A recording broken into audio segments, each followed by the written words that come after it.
our host for tonight. For today, my name is Julie Wilkes, and I will do a little bit of an intro of myself in just a moment. But before I do, want to make sure that you all were able to put your name and where you're calling in from, your chapter, into the chat box. A couple of housekeeping tips, please. We want your questions. We want your answers. So go ahead and put your comments in the chat box. Put questions. We will try to get through as many as we can.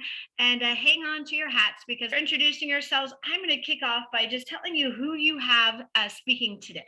So our topic is around finding passion in our work, becoming fulfilled beyond our career. And we have three people who have a lot to say about this, including yours truly. So our first speaker is Jeff Seidel. He is with Juno Talent Solutions, recruiting and outsourcing. And I'll bring Jeff on in a moment for you to hear a little bit more about his story, why this topic resonates with him, and you'll get a bit of inspiration from Jeff. I will then go ahead and tell my story. I'm an author, a fitness instructor, and entrepreneur, and I happen to lead wellness and well-being at Accenture. I oversee our disability and resiliency teams at Accenture, and I really have a heart, I'll tell you about that later, for making sure that we feel fulfilled within our day-to-day work. And last but certainly not least, we have Melissa Candell, who is an author and an entrepreneur. Each one of us will bring a little bit of a different story to you tonight. We hope that it inspires you. We hope that it creates a spark in you. And we hope that you leave with at least one story where you want to go tell someone else about it. But our hope is that, life is short, time waits for no one. It's about getting into our day to day. It's not about waiting for that dream job. It's not about waiting for everything to be just right, for that right salary, for that right title, for that right house, that right car, that right, whatever it is that sometimes we wait for.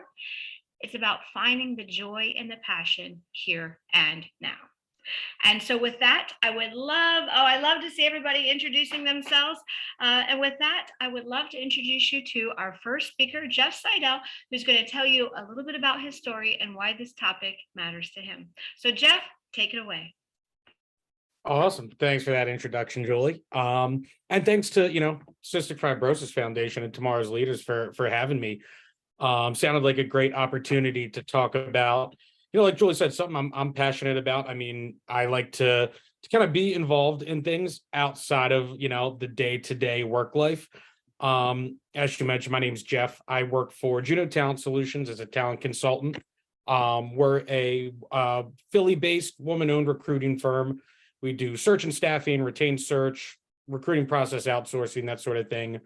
I'm here, I guess I had to really spend some time reflecting about this. How I wound up in the position I'm in, but I've always been really involved in different charities to different degrees.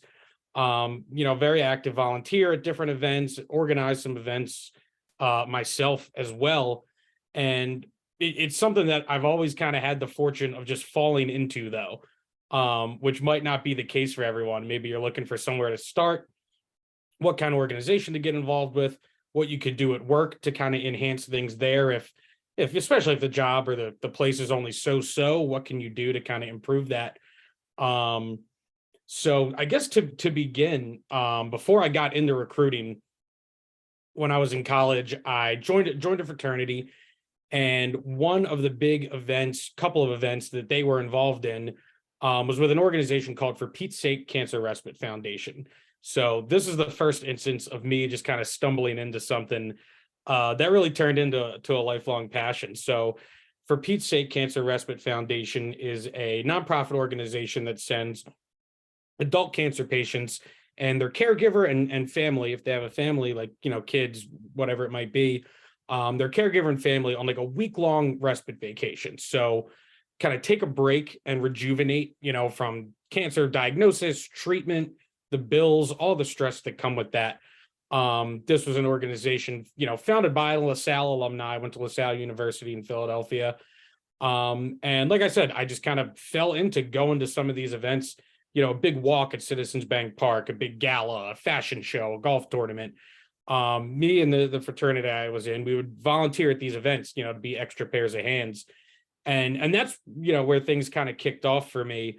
By the time I graduated, I'd done so much work with the organization. I went to the founder her name's Marcy, and just asked, hey, do you have anything full time I can do, as a job after graduating? Few months went by. I was just bartending, doing whatever. No real clear idea of what I wanted to do. And she called me back and said they had a spot open, and I was welcome to join the team. So spent the next 3 years or so working for this nonprofit, and learned a lot there, really from the practical side of things, just what it takes to run a nonprofit like that, event planning, donor relations, mailings, and just data analysis and different things you have to do to understand your organization, your donor base, and how to keep things moving forward for a group like that. So worked there for a few years, and that was really influential, really foundational. What I kind of learned there, and served me well since then. Things that I took into my career since then. I left that organization, but still very involved with them.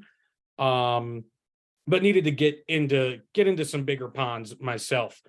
So again, kind of accidentally fell into recruiting. A friend of mine, told me to come apply for a job, and I did it. And that'll be kind of one of the themes here, is just kind of being radically open-minded to new things if you're not sure where you want to start. Because you never know who you're kind of going to run into, who you're going to meet that might get you hooked up with something you end up really passionate about. So worked at a few different recruiting jobs, and at every one of them, though, and including where I'm at now, Juneau, I've kind of brought what I learned from For Pete's Sake with me, and not just the practical side of it, but the passion side of it. What causes am I interested in? Who needs help? Where can I lend some help?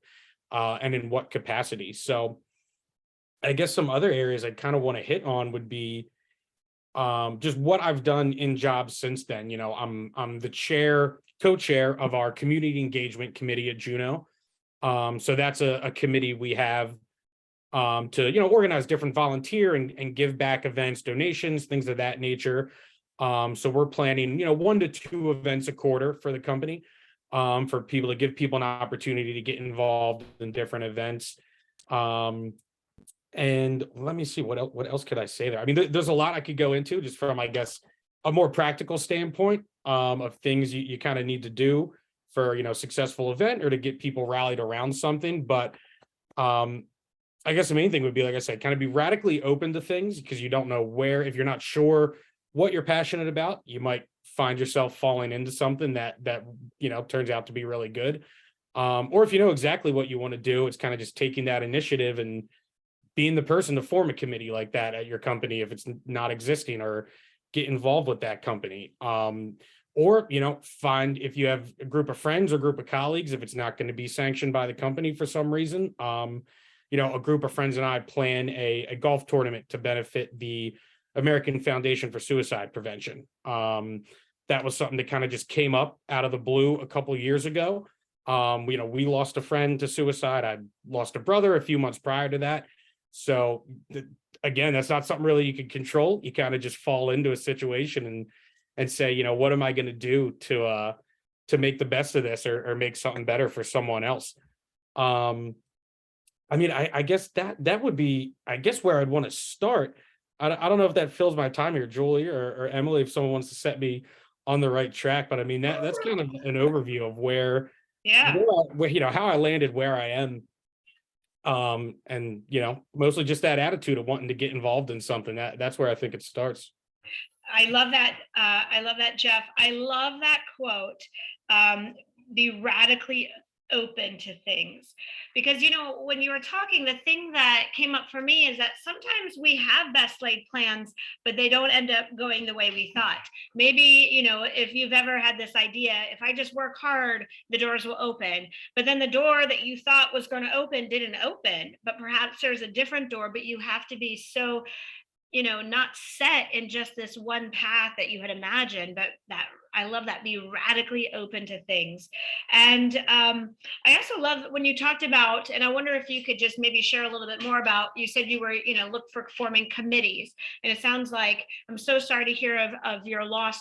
It does sound like you were able to take something really heavy and hard in your life and do something that felt purposeful and you were able to start something, and you found the courage to say, perhaps this will never change, whatever has happened in my life, but I may be able to find some strength or something moving forward. And that gives me some purpose within my work. So if those who are attending and listening to this have some passion for something, and maybe they'd love to start a committee at work, but they don't know where to start, or how do you even go about doing that? Yeah, definitely.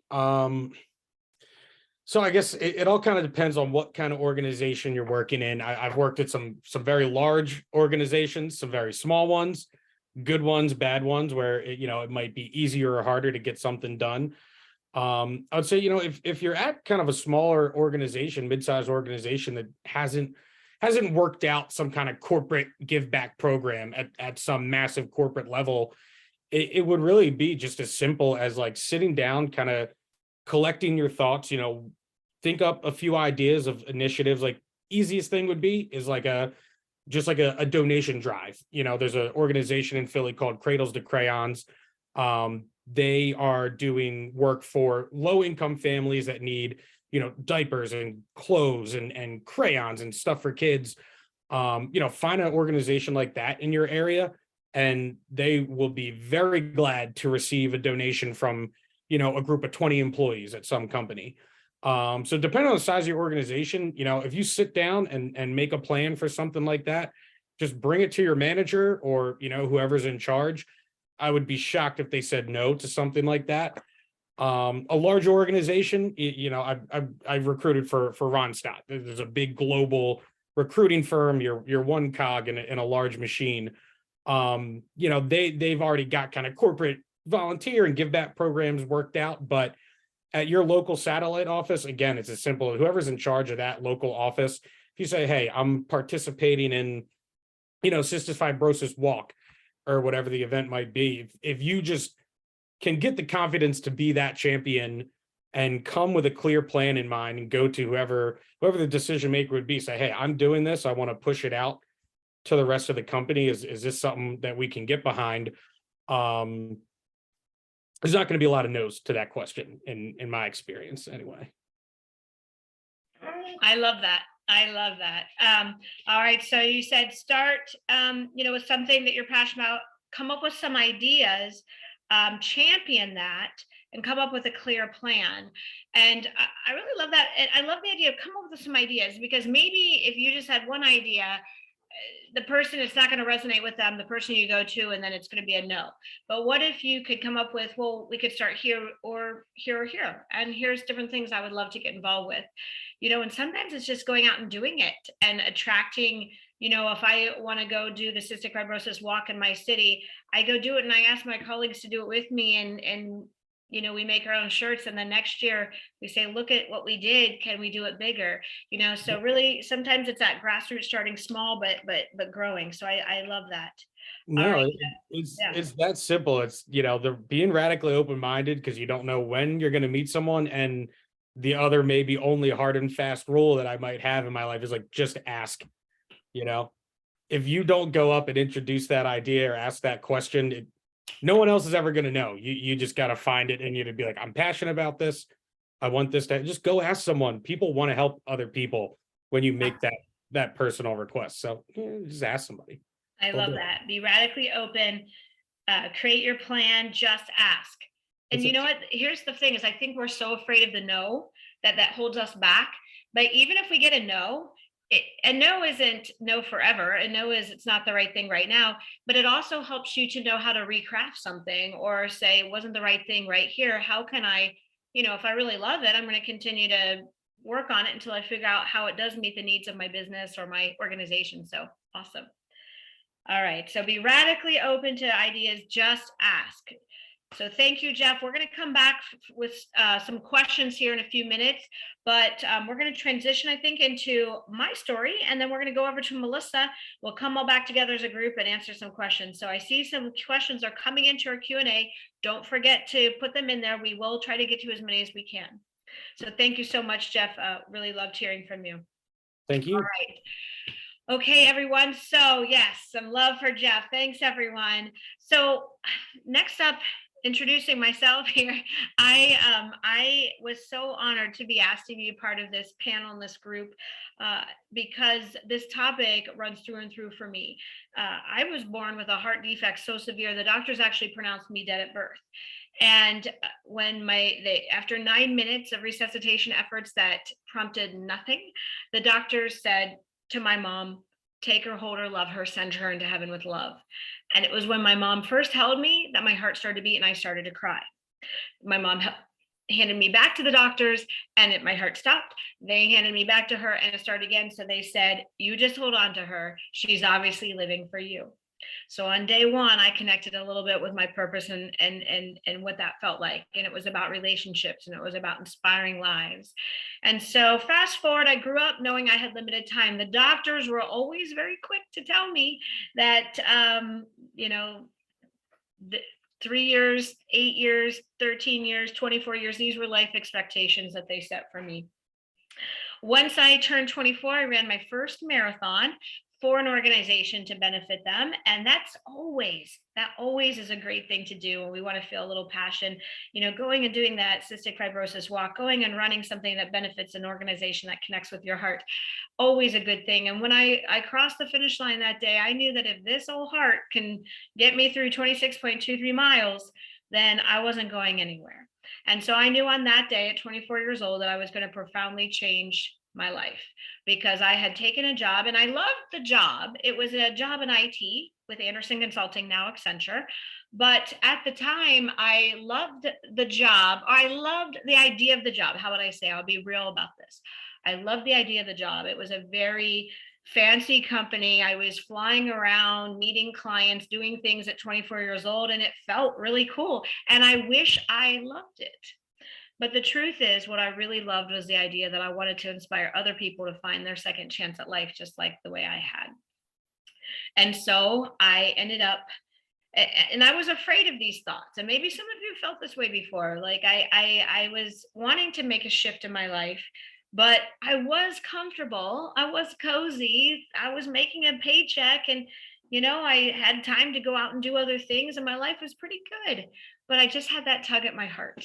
And maybe you've had that tug before too, where you just I have just found that if you ignore it, it just keeps tugging and tugging and tugging until you get to a point where you can't ignore it. And so my heart was really tugging and said, you've been given a gift of a second chance at life, and a gift is only as good as what you do with it. And so I decided on my flight home from that marathon I ran in Alaska, and I live in Ohio, so it was a bit of a flight. I decided that I would dedicate the entire rest of my life to paying forward on that gift. So I decided to put out into the world, into the universe, whatever you may call it. I just said, I'm going to do this, but I'm going to need some help. I'm going to need some help to know that this is going to be okay. And so it showed up in the forms of friends encouraging me, of opportunities that I didn't even realize were there until I started having the courage to go after them. Just like Jeff said, just ask. I just started to ask for things. I want to start well-being at Accenture. Accenture has 715,000 people worldwide. I want to start a role there. I want to start a movement there, because they weren't really well known at the time for being super focused on health. So, I just started to ask, and doors opened where I only knew walls stood before. And I'm going to tell you just a few amazing things that happened. I ended up proposing to Accenture that I start well-being for Accenture. And at first they said, it's interesting, but we don't do it. But if we did, you're not qualified. So I went to get my master's degree from the Ohio State University, and I came back and I said, I've got the credentials. And they said, well, no, we don't have the budget. So I still didn't hear no. I just heard, well, there's something to work against. So I started at grassroots, and I spent 7 years building the well-being program while working in a different capacity in HR for Accenture. And I built the well-being program. And by about 2010, so I started 98 at Accenture, and by 2010, I'd spent 7 years developing a grassroots program because I believed in it. And to be honest, in my mind, even if they never allowed it to become my full-time job, I was just happy that I was doing something that got me excited. I was writing a newsletter every week, and people were subscribing to it. I was hosting webinars for anybody who wanted to join them. I was just sort of becoming, I would call it an entrepreneur, right? An entrepreneur within my company to try to create something. Well, they allowed it to become my full-time job. And then they allowed me to start taking on more and more countries and overseeing their well-being. And so today I've been there over 24 years. I run the well-being program for North America. I also have a footprint in our global view of culture, leadership, employee experience, resiliency, mental health, and lots of great stuff. And I feel very, very gifted. But that's not where the story ends. You see, during that same time, the doors were opening for me. I also said, I also want to impact my community. So I was like, I would really like to do something. And I've always taught fitness classes as a way to give back on my heart. But, I saw this sort of, I'll call it like a Shark Tank type contest. And it was the last day of it. And you had to submit a proposal. And I saw that I only had about 5 hours to get a proposal. And people had been working on it for 4 months. So I called them and I said, hey, can I have till midnight? You have this shut off at 5, but I just found out about it. Can I have till midnight to create my application? And they were like, if you think you can compete with people who've been working on this for 4 months, by all means, feel free. And I said, I not only know I can, I know that I have an idea. And I just sat pen and paper and I was furiously writing and I was so passionate about it. And I just knew that this was something I had to do. And I presented a proposal to start a yoga and Pilates studio with a real focus on giving back, on helping communities that don't always get those types of services. And it won first place. And I received a grant for $36,000 to open my doors and in the downtown Columbus area and to begin my business down there. And I can tell you now, it's been 10 years. I've just recently moved to another location that will help us to continue to grow. It's been amazing. And we get to teach yoga and Pilates and meditation to the incarcerated, to inner city youth, to veterans with PTSD, with human traffic victims, as well as to our mainstream classes that we offer. But it's been a really big gift. And that was just something that I never knew what we could do, but I just had that tug at my heart. And so the last thing I want to tell you about is I also had this desire to be a speaker and to be an author. And I struggled with it for a long time because I would write something and then I would say to myself, well, who would want to read that? Who would want to read anything that I have to say? And I had this inner critic. So I don't know if any of you've got that inner critic, but my inner critic was louder than my inner cheerleader. And my inner critic sort of took over. And so it kept me back. I would just hit delete on the book I would write. I would actually created proposals for speaking agencies and reels of what I could do, and I never sent them. And so finally one day I realized that I was playing small, that if not me, then who? And I wrote my book, I sent it into a publisher, and they gave me a cash advance and signed within the weekend.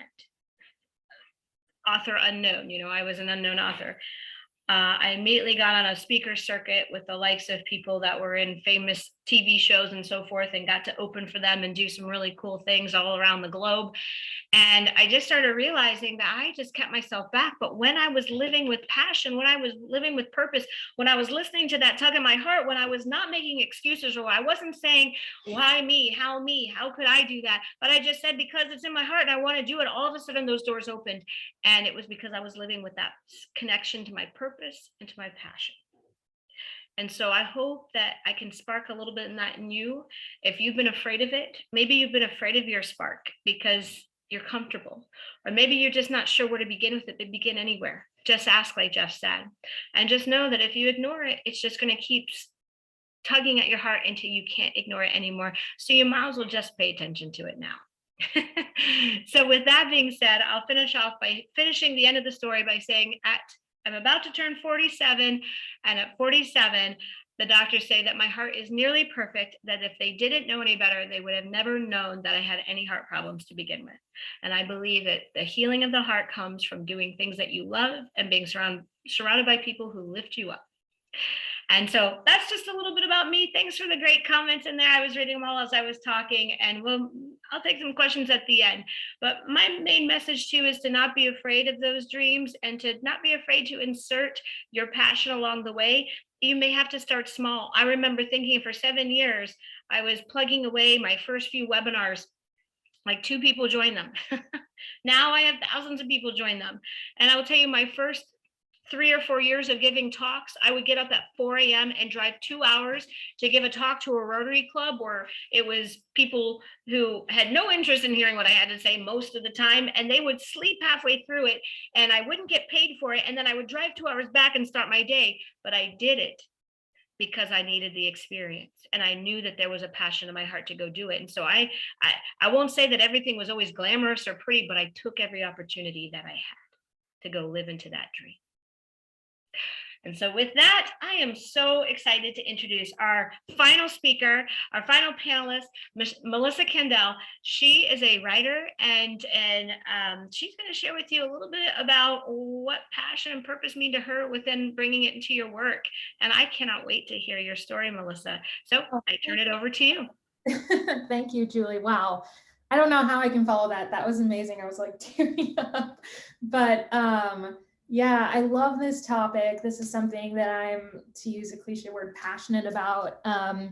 So to tell a little bit of my story, I grew up on the East Coast. I'm in California now, not this background, but looks similar, in Newport Beach. But I grew up in New York, and I went to college at Columbia University for writing. And I think growing up, I wanted to be a singer-songwriter, and then I had this idea that I was going to be a writer. And so I went to college really to study creative writing.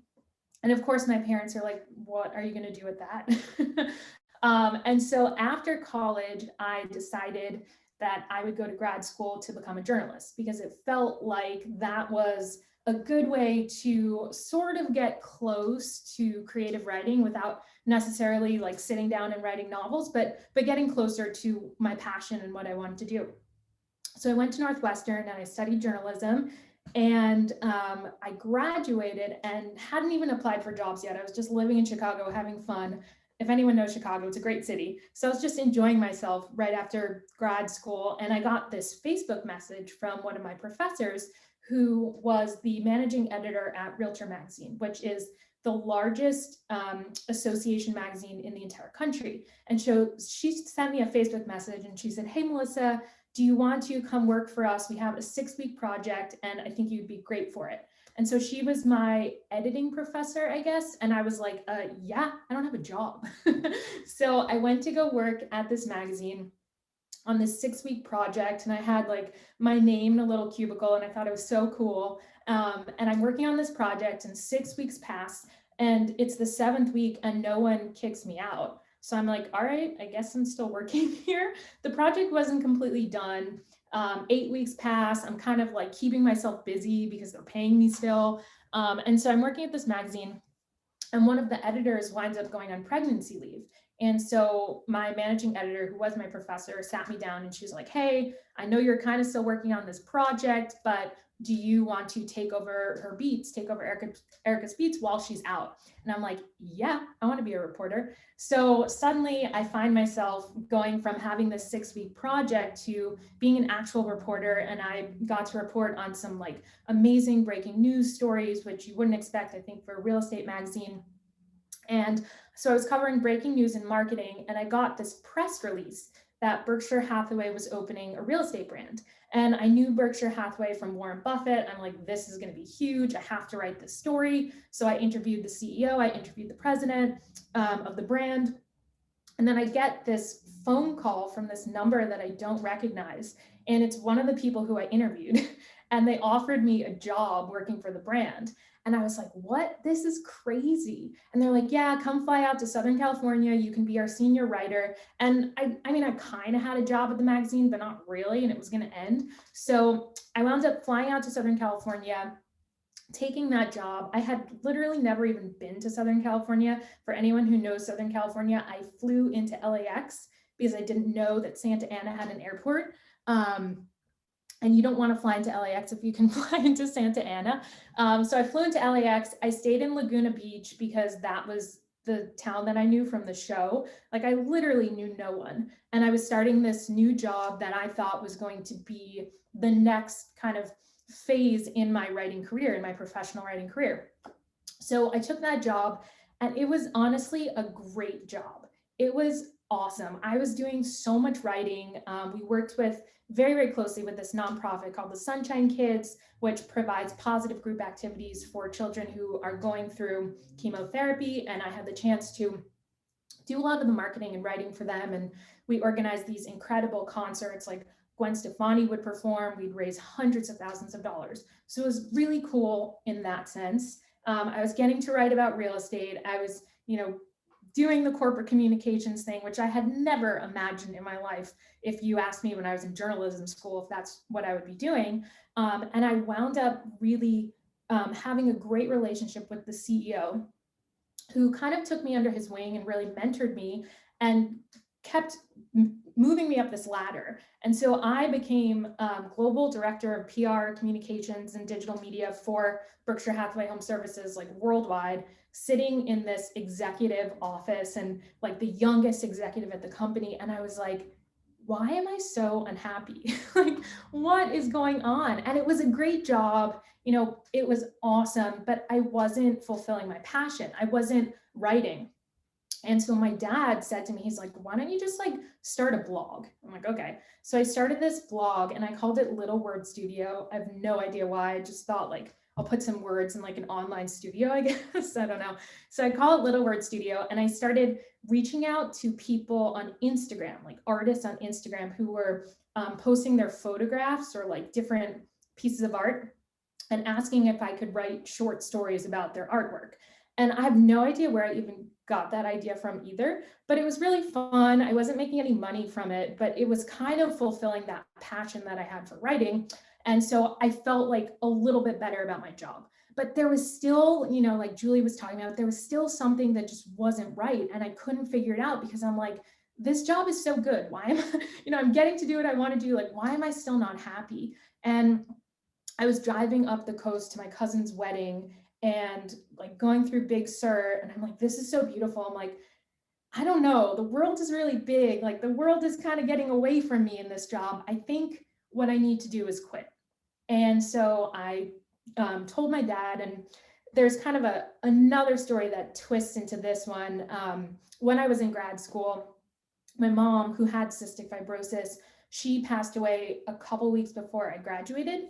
And that's when I first kind of started volunteering with cystic fibrosis. I had always known the Cystic Fibrosis Foundation because she used to get some medications from them. So I was always seeing like these medications come in and these experiments that she was doing and these like research projects she was involved with. So I knew the Cystic Fibrosis Foundation. And so pretty soon after she passed away, I was going through a lot. And so that helped me cope in ways by giving back. And so that idea was always in my mind that giving back is a way for you to cope in really not so great situations. Giving back allows you to kind of, feel a little bit lighter about the heaviness that you're carrying with you. So that's always been something that I've kind of had in my mind. And I'm going, up to Big Sur and kind of thinking about my mom because my cousin whose wedding was, she's very close with him. And I was like, what would my mom say? Like, would she be proud of me in this job? Or, what would she want me to do? And I kind of like heard her voice in my head, like, no, you need to write, like, you need to do what you want to do. Like, you need to follow your passion. And I know it sounds super corny, but that's when I decided that I was going to leave my job and follow my passion. And so I did. I came back from that wedding. I told my boss I was going to quit. It did not go very well. But I loved the job. It wasn't the job for me. And so actually 4 years ago today, I'm celebrating today the 4-year anniversary of my business. So I started a business and I called it Little Word Studio because I already had the URL. So my business is called Little Word Studio and we do writing, thank you. We do writing and content, keynote speeches, websites. I'm working on a book. I get to kind of have my own schedule. And, what I was thinking of last night when I was like, oh, what do I want to say in this session? For me, I have like a very specific definition of success. And I've always felt like success is defined by the space between what you do for work and what you're really passionate about. And if that space is really, really small, like to me, that's success. If what you do for work is also what you're passionate about, you're successful. But I think it's so hard to do. Last night I went to this Newport Beach Film Festival movie called The Master of Cheese, about this guy in Switzerland who makes incredible cheese, and he's literally supposed to be like the best cheesemaker in the world. And he was saying he went through this apprenticeship, and then he went to college for cheesemaking, and after college he had a job in construction, and he was like depressed for years. And then finally his wife is like, I can't take this, you need to open a cheese shop. And so he opens this cheese shop, and Michelin star chefs literally like order his cheese now, and he's doing so well. It's been 20 years. And I think maybe that's an example of like passion perfectly aligning with your work, and I would consider him a success. But even in my business, you know, there are certain things where it's not perfect, and maybe movie stars or some sports stars, maybe they have that perfect alignment, I don't know, but it is hard to find. And so what I think is more realistic in the situation that usually happens, because we have bills and you know, obligations, and we want to travel and make money, is that we kind of take a job that's either wildly outside of our passion because we just need a job, or we take something that's kind of passion adjacent, like what I did, and we were left feeling a little bit unfulfilled. And it's just kind of the reality of the workplace, and jobs are hard to come by. And so I think this conversation for me is so important. And I loved some of the ideas that Jeff had for organizing committees and what Julie was saying, because if you can create those opportunities for passion, then you will be so much happier and feel so much more fulfilled in the work that you're doing. And I mean, there are tons of studies that say when you're passionate in your work, you're more productive, you're a higher performer, you're more motivated, you're more inspired, you're more kind of open to collaboration. And so it's not just something that's good for you as a person. If there's anyone on here who like manages a team, it's also something that's really good for your team to feel that passion as well. And so I love this conversation. I think it's kind of the way that I've lived throughout my professional career, is to find that alignment between work and passion. So I'm really glad that we are able to do this, and thank you to the whole team at the Cystic Fibrosis Foundation for just kind of continually letting me be involved and share my story. I got a chance to write for the national blog for the Cystic Fibrosis Foundation and really kind of tell my mom's story. So it's been great for me. It's been a good healing process, and it's continually been a way that I've found that passion when it's kind of been missing. So that's my story. Awesome. I love it. And Melissa, a couple of things you said. One of the cool things for me in your story, among many, was when you got that one phone call, and it seems like it was even just kind of at first almost felt random, like almost happened chance, and then you realized that opened up a door for you. I mean, how many times in our lives we kind of have to be ready for that opportunity when it comes, right? I love that quote, luck is when preparation meets opportunity. And it sounds like you got the call and you weren't expecting exactly that one, but you took it, right? And you took this chance. Yeah. And I mean, that's how I feel like my whole professional career has been. I feel so lucky. I've never done a job interview in my life. I've never sent a resume in my life. And I know that is not the norm and not what people have done. And I do attribute some of that to really just following my passion, but also like seeing those tiny little doors like opening slightly and just like pushing through and being like, cool, all right, I'm going to take this 6-week project and turn this into 6 months. And like, I'm going to get this random phone call and go to Laguna Beach. So, you know, it is kind of about keeping, like what Jeff was saying, it's just keeping yourself open when opportunity knocks, and being ready to present yourself and just take that chance. So yeah. Mm-hmm. Yeah. You know, it makes me think of also we can get, paralysis by spending too much time staring at the closed door when we thought it should go a certain way. And if we just stay open, radically open, and be ready for those opportunities and enjoy. I once read in one of Elizabeth Gilbert's books, she's the author of Eat, Pray, Love. She said that, we live so much by fear. I have to give her credit because I don't want to steal the credit. We live so much in fear. We overimagine fear. We underimagine success. Mm-hmm. And we live so much in fear that we let that be our decision maker. But she suggested we shift our life into letting curiosity be our decision maker. And it sounds like that's what you Oh, did. I love that. Yeah. And I mean, I think another example of that too was for me, like every year since my mom passed away, my birthday has just been like a terrible day because we used to celebrate together. I was an only child, so I was like totally spoiled by my mom, super, super close, like probably too close. She was so involved in every little thing in my life. I remember the last few weeks of her life when she was in the hospital, she was literally like asking me to take out my phone to read text from this guy she knew I was dating because she wanted to tell me like what to write back. I'm like, Mom, stop. Um, but, but I mean, so I hated my birthday and it always felt like that closed door. And when I moved to Newport Beach, I was like, I have to do something about this. Like, and I think this is a good lesson. And sometimes the door is closed and you just need to like wander around and make your own door, like do something else, find a tunnel. Because so I started this event in Newport Beach, and it was a bar crawl kind of inspired by this event that we did at the Chicago chapter of CFF. And I literally just started from nothing. I started from this feeling that I hated my birthday.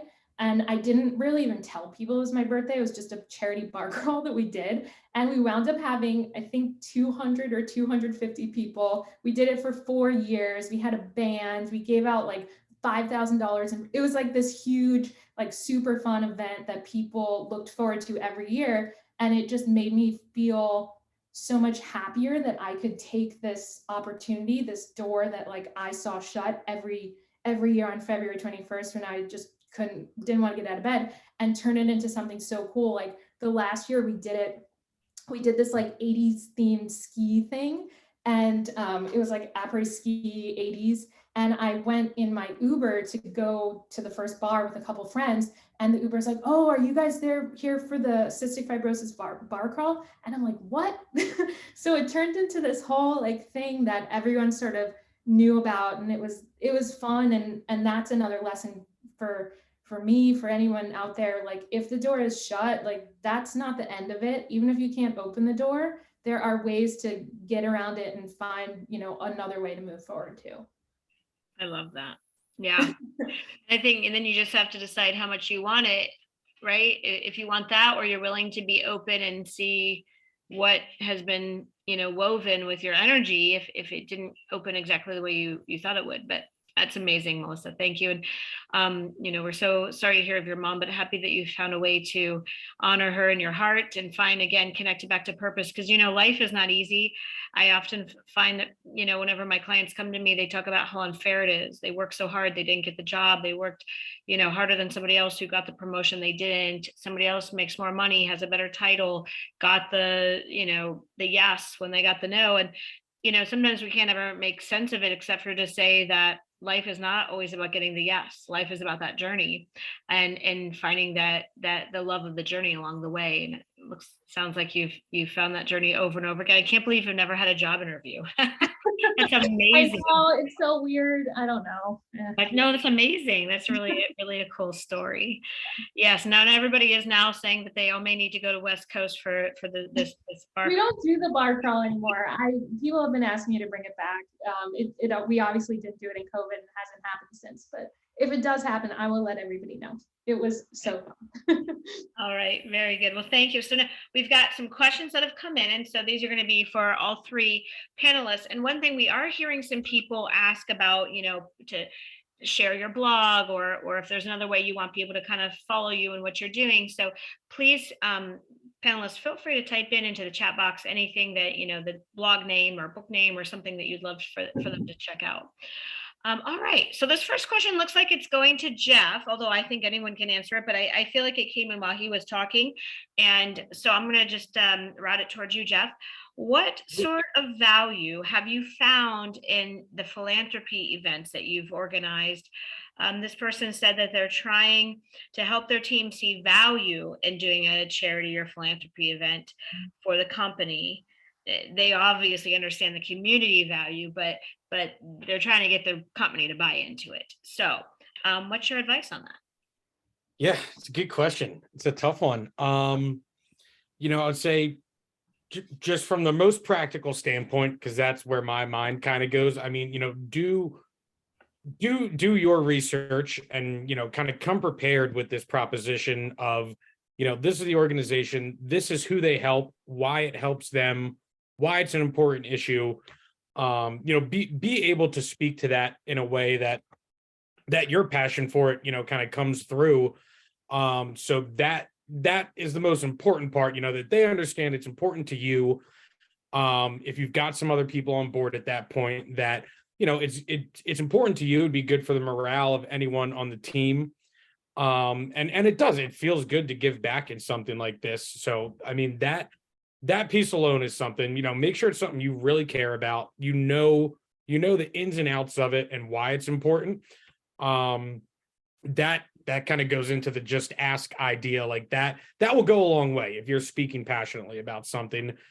If that is not enough to get a certain person over the hump or whatever it might be, I mean, the more cynical response is the PR, I suppose. I mean, helping out with things like this never looks bad for the company. Donations are tax write-offs. So I mean, that's not what it should be about. But if you get stuck, running up against someone that they need to see some kind of bottom line answer to something like that, it's a legitimate organization that you're putting time and money into. I mean, there's very tangible things that will benefit the company, even though that's not maybe why you or I or we get involved with those things. Yeah, I love that answer. Thanks, Jeff. All right, I'm going to try to hit a couple more of these questions, but I think that was a great one. And I think obviously the way what I hear Jeff say is, you sort of have to make sure, what's in it for you. There's a purpose or passion there, but you also have to be able to translate that into what's in it for the organization. How will they benefit by you doing this? And if you can speak that language, it sounds like a slam dunk to me. So next one, Melissa and Jeff, I'm curious what you have on this. Someone was asking a little bit about burnout, that they like their company, they like what they get to do, but they're just feeling super overwhelmed and burned out. And I think, burnout a few years ago by the World Health Organization was declared as a medical condition now. So it's an actual thing, right? It's not just a feeling in our head, it's an actual thing. So, and I think that what the world is telling us is now more than ever, people are feeling this sense of burnout. So Melissa, I'll start with you, then go to Jeff. Do you have any advice for how people can sort of overcome this feeling of burnout? Can purpose or passion or this fulfillment that we've talked about, can that help with it all, or will that just overwhelm it more? So Melissa, I'll start with you. Yeah, I mean, if someone has the answer to this, let me know. But it was interesting for me having a communications agency during COVID, because when COVID first started, I remember like calling my dad and being like, hey, can I move back to New York? This business thing isn't going to work out. Like my business is done. Like this is going to end. All my clients are going to leave me. Like we're done. I'm gonna, I had people working for me there. This is gonna be a disaster. And he's like, just calm down, whatever. And what wound up happening is in COVID, as I'm sure you know, everyone needed communications. We were doing an obscene amount of memos for people. Like all these clients needed new websites. The only way that you could communicate with people was through words, was through your website, through your email marketing, through all of these ways that you needed to connect. And it had to be so much better than it was before, because there was no physical connection. There was no in-person meetings. And so we wound up, like, unfortunately or fortunately, I don't know, we wound up just growing so much in such a very short period of time. I had to hire more people. All these clients were coming. It was a very hectic time, and it hasn't really slowed down. And so for me, I think part of overcoming that burnout, because I was just working crazy hours, and maybe my friends would say something different, was just the idea that I had such a passion and I was really helping these people through a very difficult time in their businesses. And that kind of got me through the late nights and this grind of all this work we were doing. But there was a point, and I think it was like in the middle of last year, where I was just like, I need a day. Like everyone leave me alone. Like I just need a day. And so it was a question of returning to my passions, to going, we created this really fun holiday campaign where we had these sweatshirts, and all the proceeds went to charity. And I had so much fun working on that. Like, that was really fun for me. So it wasn't, unfortunately, I didn't have the luxury of like going on a trip, or I definitely do create a schedule where I'll surf in the morning, and then I block out. What I do now is I have days where I have meetings and days where I don't have meetings, which I know not everyone can do, but I have every Tuesday, Thursday, like those are my days for client meetings, and the other days I don't have meetings, and I can be more creative. And that tends to help a little bit with burnout, because for me, being on meeting after meeting after meeting, it's really hard to switch to that creative mindset, and you feel it. And so that is one technique that I've used, but the other one is just to kind of find my passion within these projects. I haven't really had the luxury of being able to just step back and take a significant amount of time off.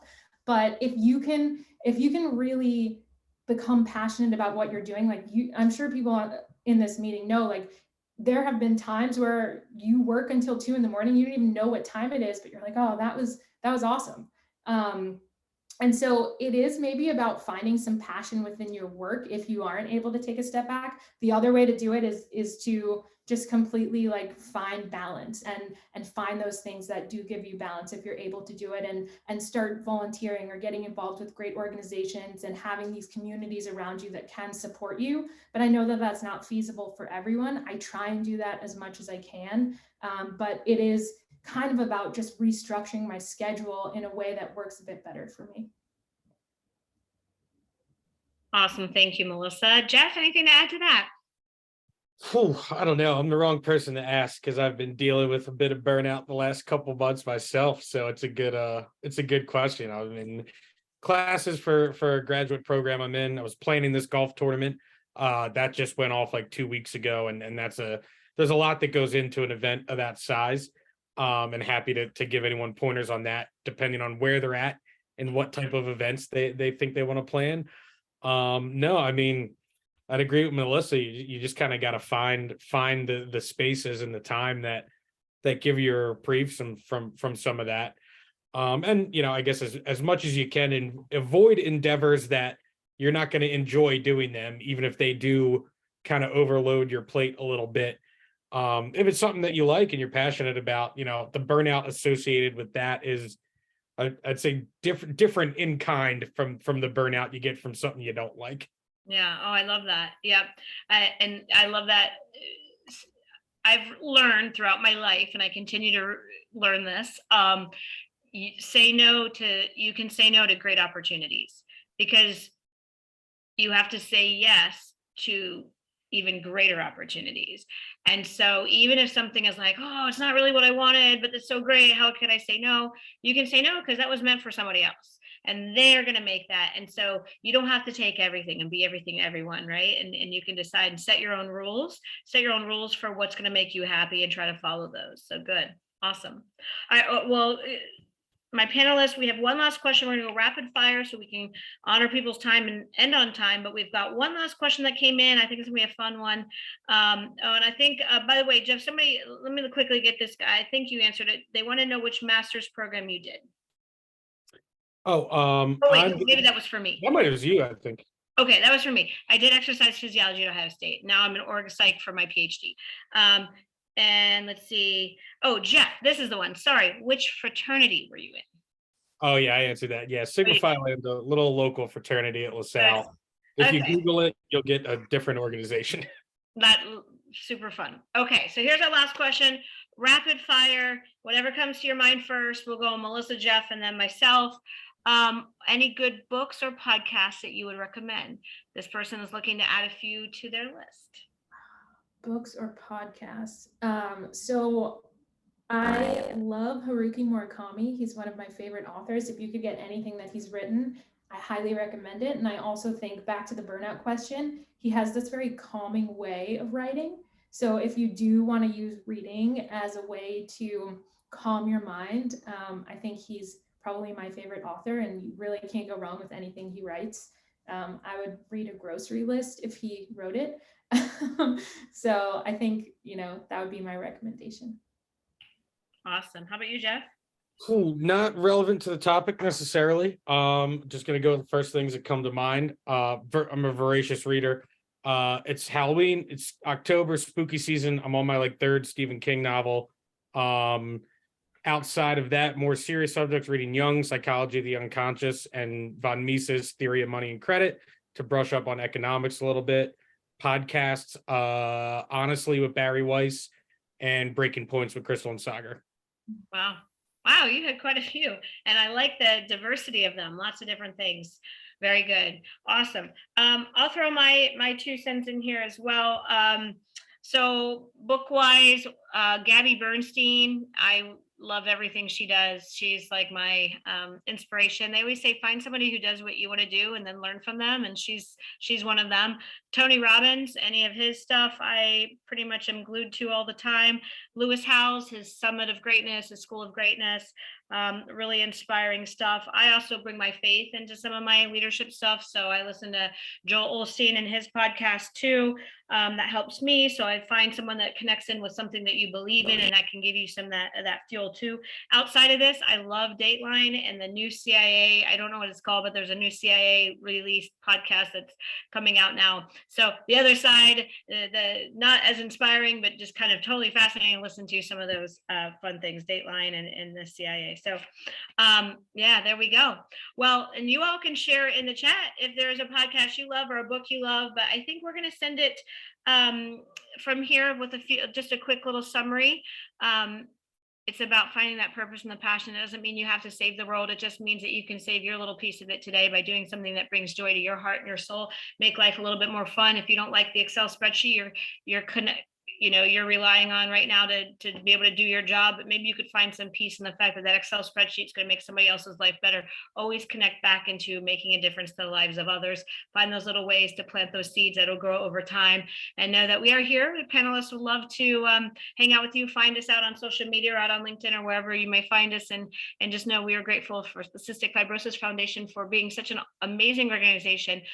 We know that coming up to this time of year, people are looking for ways to give back, and right now I know they're kicking off the opportunity for you to donate into a variety of different campaigns and programs. It's also a cool gift if you're looking for somebody to give a gift to.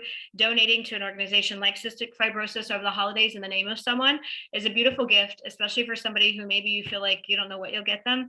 But this is a time that we need to dig deep and help people out more than ever. The world is struggling, people are suffering, and we need to show up in all the ways we can.